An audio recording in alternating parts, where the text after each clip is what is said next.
So I thought I would share you the good parts, and some of the crazy parts would sort of slip in on the way. That's just natural. So, hello everyone, I'm Mäsak. I took Chinese around 2005, actually it was more like 2005, 2007, something like that. And it changed my life. I never turned out the same after that. In my class, there were about 40 people who started this journey with Chinese. And that was in the beginning of the autumn, so the summer vacation was just over and we were 40 enthusiastic people there.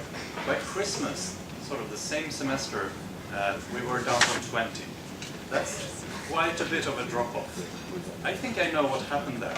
It sort of takes some time to explain.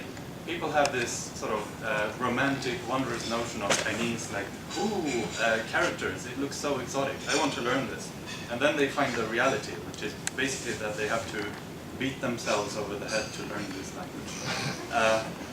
I have studied quantum mechanics, I have studied category theory, and I still feel that Chinese is the hardest thing I've ever tried. And yeah, that's true. So I have two purposes here today, which sort of naturally falls out of this. One is to show that Chinese is kind of cool. As a language, as it goes, it's sort of kind of close to what you would come up with if you were trying to invent an alien language or something like that. It's still very much an earthly language, and there are sort of points of commonality between, let's say, English and Chinese. But there are very many things which are just very, very foreign, which is cool.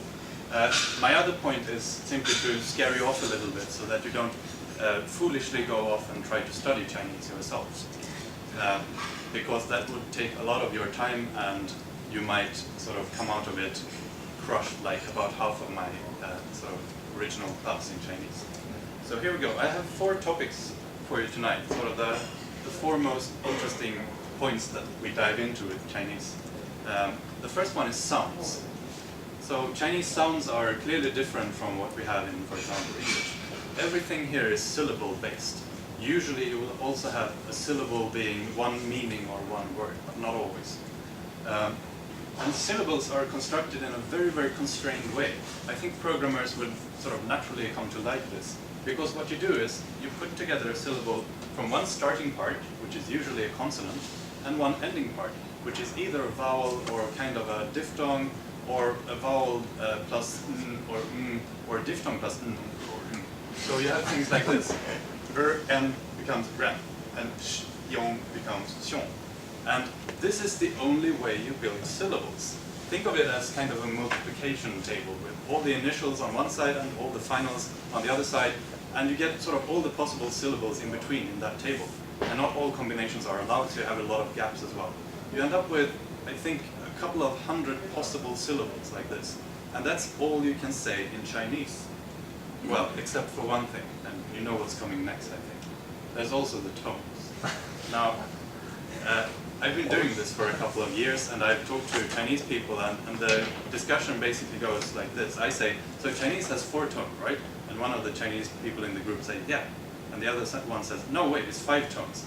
And they discuss that for a bit. And then one says, no, wait, isn't it 6 tones? And they discuss that for a bit. But these are sort of the standard 4 tones, and then you can sort of have add-ons to that. And as you see, depending on, you can have the same syllable here with different tones attached, and it comes out being completely different meanings. This is the standard example where you have ma. Can you please do that for me? Ma. Ma. Great.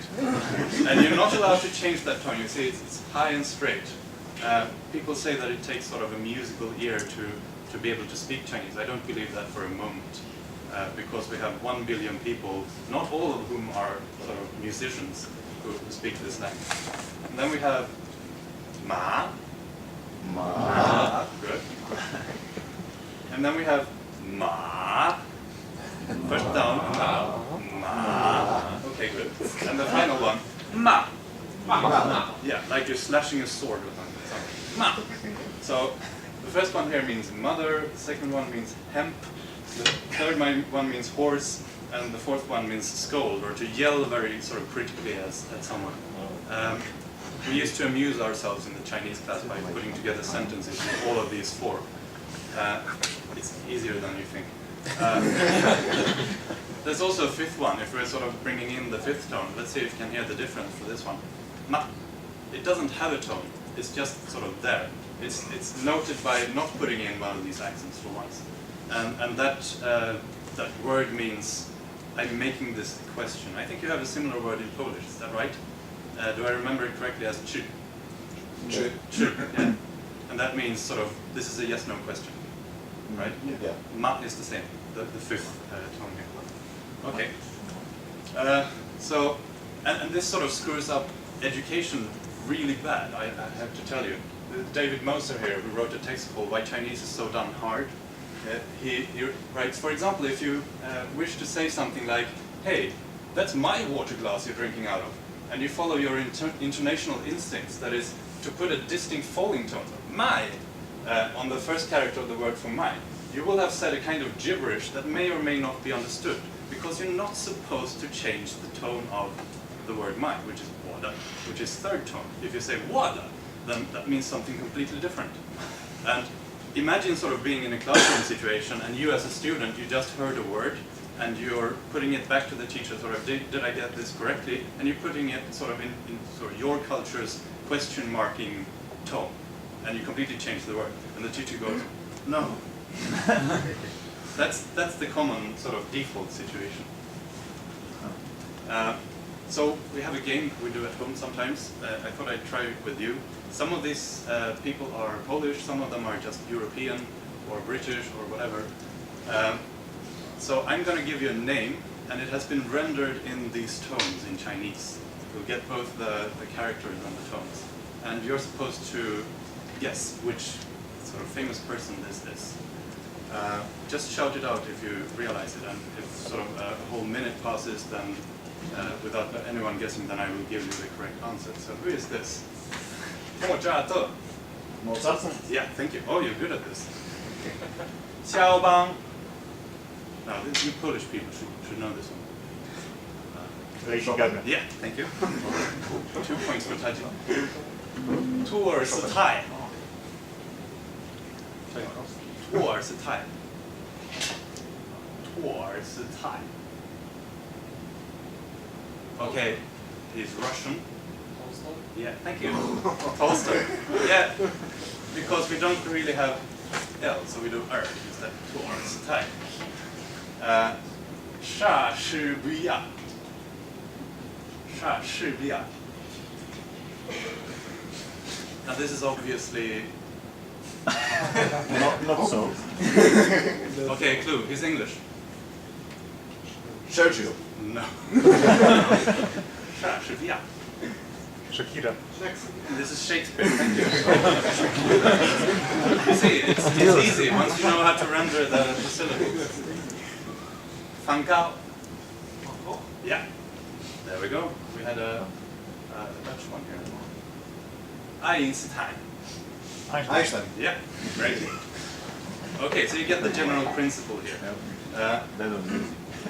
If you ever get something ever so slightly wrong, so this is a different problem, sort of just getting the tone wrong because you're asking a question to the teacher or something like that. The tone is a part of the word. It's not just this initial and this final that we talk about. The tone goes in there, and it's sort of the third dimension that saves you from just having the very few hundred-ish syllables in the table. You have to factor in the tone. It's a real part of the word, which makes it very, very different from anything I've ever studied. So this word, for example, 数学 means the study of numbers, so mathematics. But if you happen to sort of slip on some tones and some pronunciations, you might get 输血, which means blood transfusion. So you know, don't do that. Or you might want to talk about physics to someone, and that's 物理. And then accidentally you just say 武力 instead. And that means 2.5 kilometers, because this is a distance marker, which is half a kilometer, and this means 5. So yeah, that may happen as well. The only thing I want to say is thank heavens for pinning. And that's basically a lifesaver for modern students of Chinese. It's one of the bright spots here, sort of the silver lining. It's made by a committee. It's how you render Chinese syllables in, well, English letters, and you have these small accents on things, small marks on top of letters as well. It's really, really good compared to all the crap that came before it. There's like 4 or 5 different transcription methods historically, and the most recent being Wei-Jia's. And you look at them and you go, what were they thinking? Clearly they were not sort of equipped to make a transcription method at all. But then in the 50s, sometime, I think in 40s or 50s, a committee of actual, real, honest-to-God linguists sat down and made this pinyin system. And now everyone, at least on the mainland, is using it. And it simplifies things quite a bit compared to the older, worse systems. So we're thankful for that. If we didn't have that, we would have to struggle sort of even with reading the sort of English rendering of words. You still have to learn it, you still have to study it, you have to know that, for example, X, the letter is a ch sound, and things like that. Q is a k sound. But after you learn that, it's very one-to-one, which you kind of get to appreciate when everything else isn't. That was the first section. Let's go to characters instead. Let's see how am I doing on time. Oh, good. This looks good. So characters, of course, you go into this, I think almost everyone does, and I certainly did, having a kind of romantic view about characters as well. Like, it's so cool. They have this entire writing system that's made out of small image-like things, small symbols. It's like the world's biggest puzzle, and apparently 1 billion people are already in on the secret. I'm sort of just behind. I have to learn this. And how hard can it be, right? But it turns out there's a very formulaic way to learn this, a very formulaic way to write it. When you see a character, you're supposed to know exactly in which order to write the strokes. And if you get the order wrong, people will notice from the way you wrote it, and it looks wrong. You have to learn the order. It's thankfully sort of quite formulaic as well. You sort of start at the top left, and you go down and you go right. And after you learn that, it gets easier. But you're not allowed to cheat in any way with that, because sort of if people are skilled at writing, they start to get sloppy, you know, and they write with basically script style. And when you do that, you have to know the order down pat exactly. Otherwise, your sloppy character will be completely meaningless. And then one might think also that you get away easily because you only have to learn like a couple of thousand images, and it's like looking at a picture book or something like that. Well, I have good news and bad news. Some characters are images, and that's kind of nice. Let's start at that point and then get increasingly disappointed as we see the worst characters. So this is the image of a person. It's an image that has actually evolved a little bit. So when this same character occurs as a radical, it's almost easier to see, because then it's one stroke above and then sort of one thing below standing up. But here we see it's basically, we only keep the 2 legs here for the image, but that's enough. That sort of identifies a person. Next up, this is the image for a woman. I always imagine this is someone doing kind of like this. I don't know. And that's also a fairly straightforward image. This is the image for a child. I'm not sure you see that already, sort of immediately, but it's supposed to be sort of the head and the body here, and then it's tucked into sort of a bed or something. So that's also a direct image, and sort of traceable back to actually be that image. First, the Chinese, they used to write on things like turtle shells, or at least that's what we have left afterwards. They did that for divination purposes, to sort of get the news about the future. They heated the turtle shell and it cracked in various ways, and that's how they got sort of early on news about the future. And characters kind of come from that direction. So the earliest characters we have are written on turtle shells. Then people started writing on other things as well, like stone and bronze and so on. Mouth. This is an easy one. I can't make my mouth that shape, but you can sort of imagine. There are not many circles inside of the Chinese characters. They've sort of been stylized away. The only circle I've really seen is the sort of character for 0, which I'm pretty sure is alone. And it can be written in other ways as well. But this is a mouth. if you make it slightly larger, this one, it means enclosure, like sort of if you have a wall around a park or something. But this is a small version, as you clearly see. Home. This is also a picture, kind of a funny one actually. I'm not sure how embarrassed people are about this. The character can mean sort of either home or house or family. This is a roof and this is a pig. So, a pig under a roof. Swinia in Polish? Yes. Right, okay.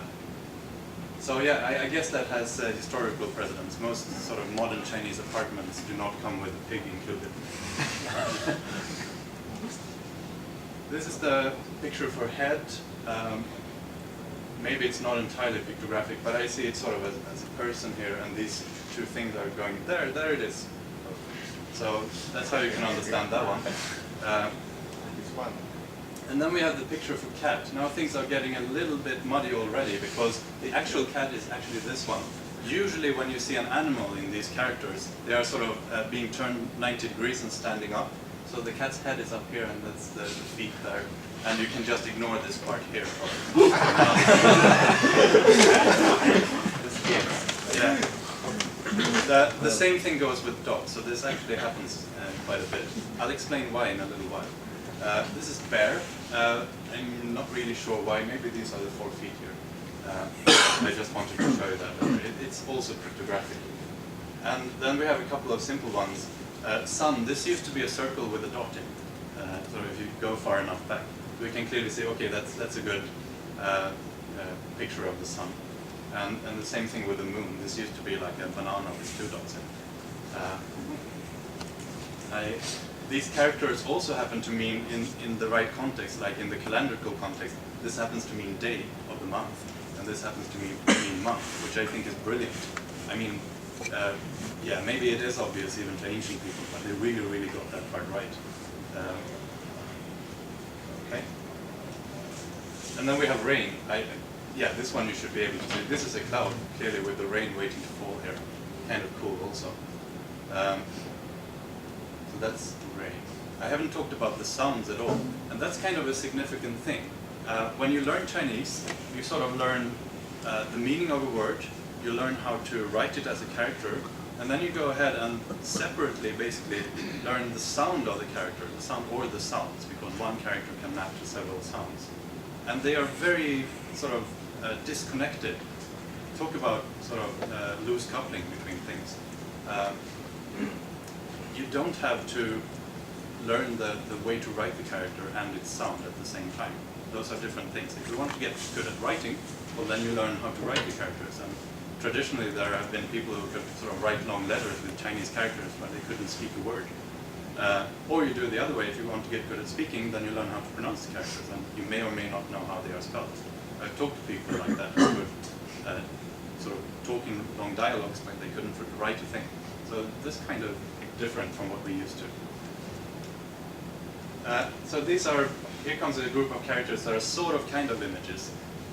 If you, before you start learning Chinese, if you think about it for like 5 seconds, you realize that, hey, some things cannot be pictures because there's no way to make a picture of this. Like the concept of a bath. How do you make a picture of that? Well, you have a surface level here and you say, okay, above this one. So you sort of depict that. It's kind of a nice solution, I think. And then they have below, which is kind of the opposite. This one is slanting for aesthetic reasons. The sort of Chinese characters are very big on aesthetics. So this one should be slanted, obviously. And after studying Chinese for 2 years, you kind of feel that in your bones, that this one has to go down a bit like this. But it's the same idea. The concept of center is simply, we take a box or something and we say, okay, this part here. So that's indicating that. And the concept of country, you remember what I said about mouth and enclosure. Well, this is the enclosure part, and it's enclosing a piece of jade in this case.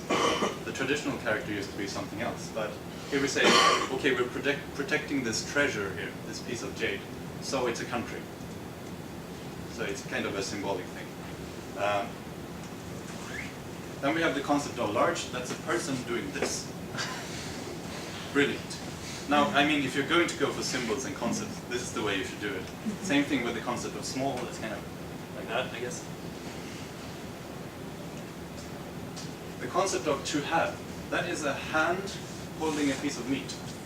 I don't know what they were thinking, but apparently sort of meat ownership was a big thing back in the day. The concept of to see, this is also a hand, it's a differently drawn hand over an eye. So basically this. Kind of cute as well. To open, this is two hands opening a door, which I guess is up here. Okay, you get the picture here. Snow, you remember the symbol for rain. It was basically the above part here, and this part just adds something, which I guess is the concept of cold. Same thing with electricity, but you don't really see it from this simplified picture here. You have to go back to the traditional picture and see, oh yeah, that's the cloud again, the rain cloud. And below that is something striking a field here. This square part here is the field. So it's a cloud striking a field, hence electricity. And this character here, it's part of a lot of compound words like telephone and movie and telegraph and things like that. Most characters, though, do not adhere to this rule at all. Most characters are not images. And so that's when you have to actually study. That's when you have to actually memorize these and come up with these silly memory rules. Or, better, if you can do it, you can be Chinese from the start and you sort of learn this as you go along during the years. Most cannot do that, though. So most characters look like this. They have 2 parts, for example, or 3 parts, or 4 parts, and one part of them has the meaning of the word, sort of places it in a category. So this is a word that is about persons. You remember I said the sort of 2-legged person had another form when it's a radical. Well, that's this form. So it means person, and this other part here has the sound. Now it's not a perfect system. Sometimes the radical, you sort of look at the category and say, okay, what is this? More often you look at the phonophore here and say, what does that have to do with the sound at all? So it used to correspond better. If you go back in history, there was a better sort of sound to character correspondence, but it's sort of withered away over the millennia. You can get some clues from it sometimes, and that's useful, but you shouldn't rely on it. So this character here is pronounced ta, and it means he. This character here, and that kind of makes sense, you know, we replaced the person character with a woman character. From a sort of modern feminist perspective, it's kind of a bit insensitive to have person and then woman, but what can you do? That's actually not the Chinese fault as much as the missionaries who came in and said, oh, you should have a word for woman. And let's make it this, because it totally makes sense. So yeah, it's person and it's woman. And this one, confusingly, is also pronounced ta, because they used to have just one word and write it in the same way, right? And so when people translate live from Chinese to English, it comes out as he sometimes and as she sometimes, and it's kind of 50-50. There's something mental going on there. Here's another one. We've just changed the radical here, and this is pronounced D. So there you see an example of the phonophore doesn't really mean anything. We can't deduce anything from it. But this means soil or dirt or land. This one means two. In this case, I think actually this part is the radical. So that shows another thing. You can't guarantee that the radical is to the left. That would be far too easy, right? And sometimes it's on the top, sometimes it's on the bottom, and so on. You have to kind of go looking for the radical. And how do you know where to find it? Well, you memorize it, of course. This one means this. The radical is actually this surrounding part, so this shows another thing. It doesn't have to be sort of on one side, it can be on two sides if you want to. Same thing with way here, and this character actually means road. It's sort of a foot going along a road. If you're curious about where this character occurs, it's actually the Tao or Taoism, so it's kind of well known. Okay, that was the second part. Now to the third part. You didn't think it would be that easy that characters are words directly, right, in a one-to-one mapping. No, that would be way too simplistic. Usually words consist of one or more characters. Well, the first thing to note is that Chinese has done a very brilliant thing, which is get rid of all the endings and so on. I know Polish are big on endings. I'm sorry, they're gone in Chinese. You won't find them anywhere. There's no cases of nouns. There's no sort of time forms of verbs. So when we use different forms of the verb to see here, for example, in English it's very different depending on what you want to say. You want to place it in different points in time and so on, and you want to show progressive or indicative or something. In English it's just kan all the way, kind of nice. Words tend to be 2 characters long. If you look at classical Chinese, they were much more abbreviated and they tended to do 1 word, 1 character. And when you read the old classical text, I haven't done it, it's very difficult. People tell me it's a bit like reading a classified ad in a newspaper where people use abbreviations all the time.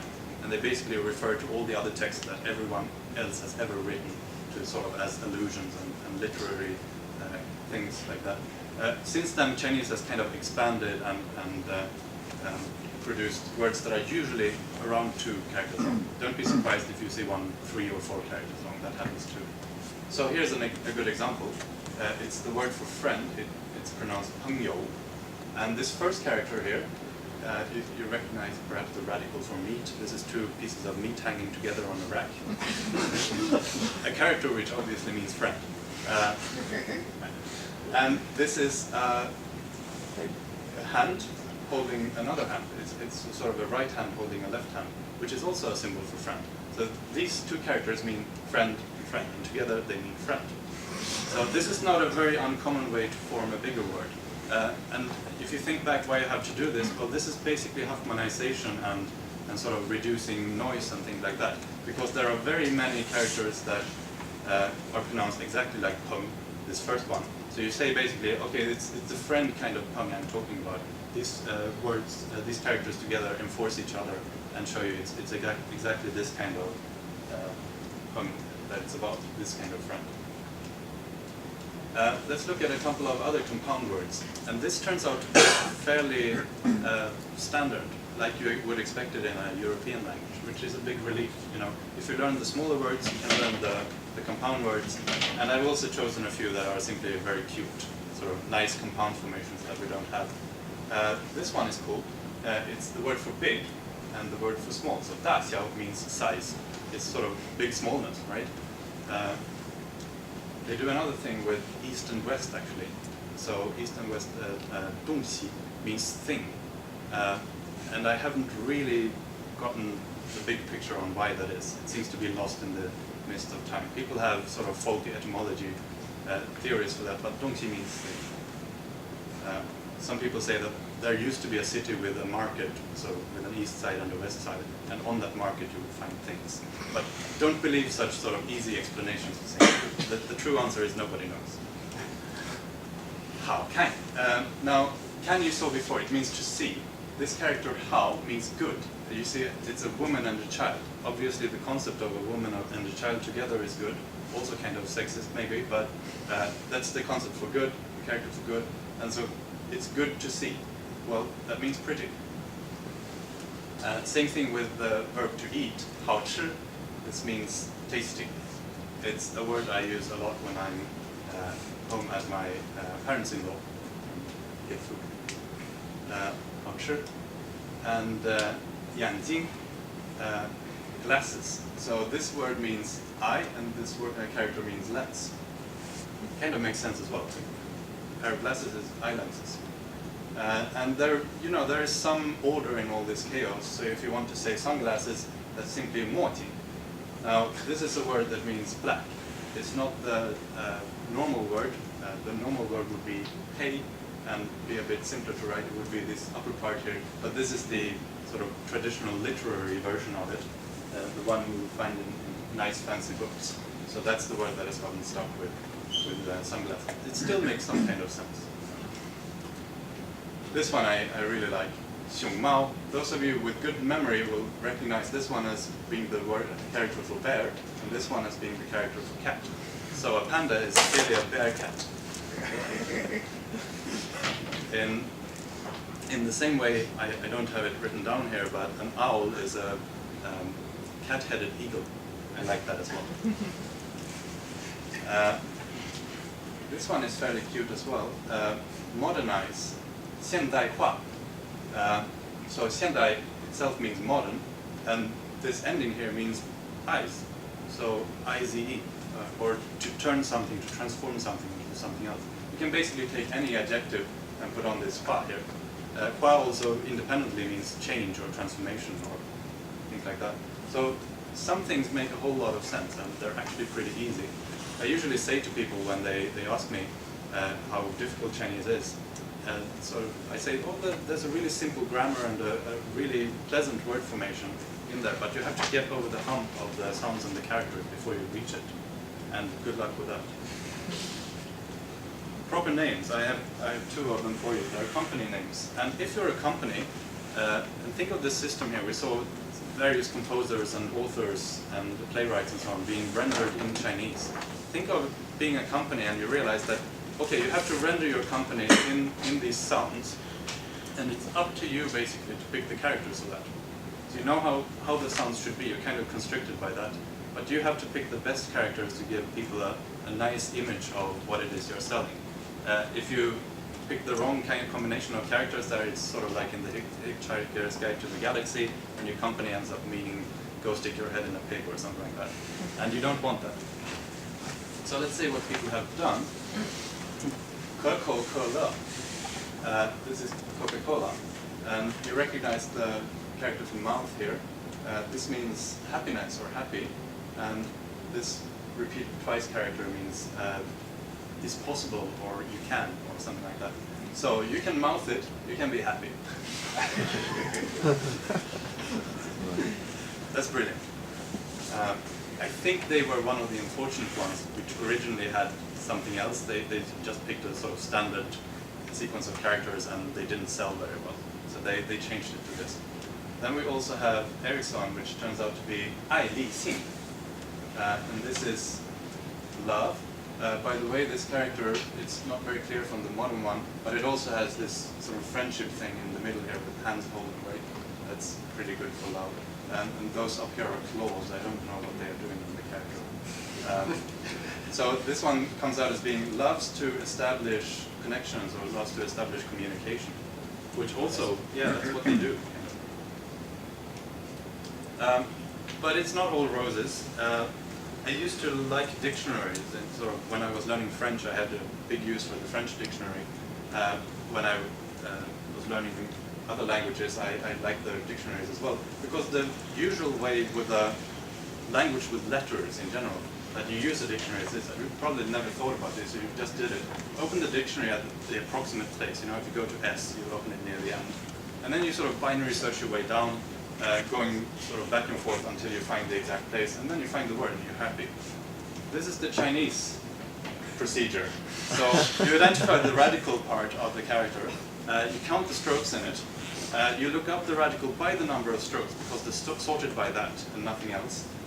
So in each sort of bucket there is a number of radicals with the same number of strokes. Then you count the remaining strokes in the character, and you look it up by them, and then what you get is not the character itself, but a page number referring to the character.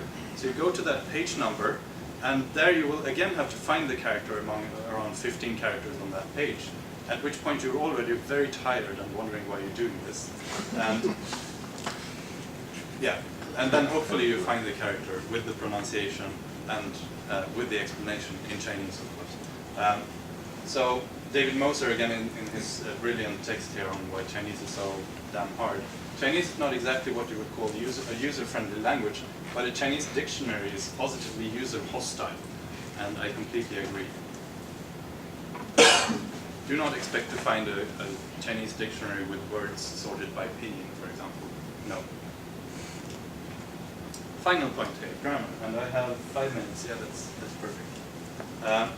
Chinese gets rid of a lot of useless words. There's not really a concept of yes and no. Well, we have shi, which means to be, and we have fu, which means not. And they sort of map to yes and no, but usually you just repeat the verb that someone asked you. There's another simplification here. This one says 我有一个朋友. Here you see the word for friend again. And then we say 朋友叫校长. The friend is called Zhang. There's no word for the, of course. Why would we need the in an isolational language like this? And if you want to combine these two fragments, you just do it by putting them together. You see, the uniting point here is ongyo, and we have no extra words for it. We basically cannot do this in English. We cannot do it in Latin. We cannot do it in Polish. We have to stick in an extra word here. And it wasn't until I started learning Chinese that I really questioned this. Why do we stick in that extra word here? Well, apparently our brains are doing something, basically reading this as two different sentences, and it needs who here as the subject of the second sentence fragment. Well, Chinese doesn't do that. It just telescopes the sentences together. You can basically, theoretically, you could keep on forever here, just sort of doing different subjects and stringing them together. I guess the next thing you would talk about here was the name John, and then just keep going. That's entirely possible in Chinese. Adjectives are really verbs. Here we start to sort of eliminate entire word classes, which is kind of cool. So, 这部电影很红. This hong here literally means red, but here we're using it as the word popular. Nowhere in this sentence do we find the word to be or is. So we're basically just saying very popular here. This movie, very popular. Where did the is go? Well, it's basically baked into the concept of being popular here. You can take any adjective like this and use it as the verb in the sentence. And it works pretty well. Prepositions are also really verbs. So this sentence here, 他给我写了一封信, means he wrote me a letter.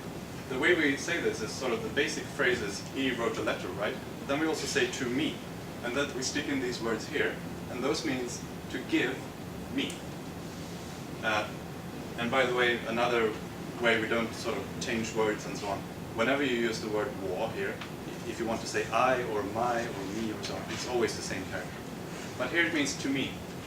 And this word here, what would usually be the preposition to, it just means to give.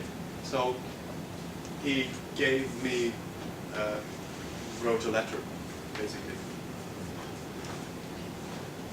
Among the cool words, to speed up a little bit here, they don't really have sort of people who arrived yesterday. That's the same kind of problem as before. They don't have these extra words here. What they do instead is sort of name a property that we want to talk about, like arrived yesterday that we have here. 昨天来, yesterday come, and then just say people. So the kind of people who arrived yesterday.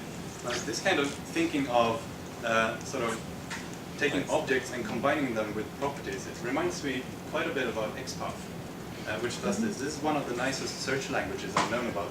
So you list your things here, and then you do brackets, and in that you can do any kind of search or any kind of property match. And here we're just matching on the attribute arrived and saying yesterday. Very nice and very easy. Last word here, the word le. Because we don't have any time forms, right? The word kan is different if we do it today or yesterday or tomorrow. We have this word here instead to indicate a change of state. So Chinese is a stateful language. When you use this one, you mean to imply to the listener that something has changed from just now. So we say, 哦，看，下雨了. This is down, this is rain, that means it's raining. And this la here means that this is a different state than it was just a few moments ago. So you use this one to indicate any kind of change. If you say how old you are, you put on a le because your age is changing all the time. If you say how long you've been studying Chinese, you put on a le because it's a process. So it's very consistent like that. Right, and just about to run out of time, but let's just sum up what we've seen so far. Chinese is awesome, learn it. Chinese is bloody difficult, don't learn it. Thank you.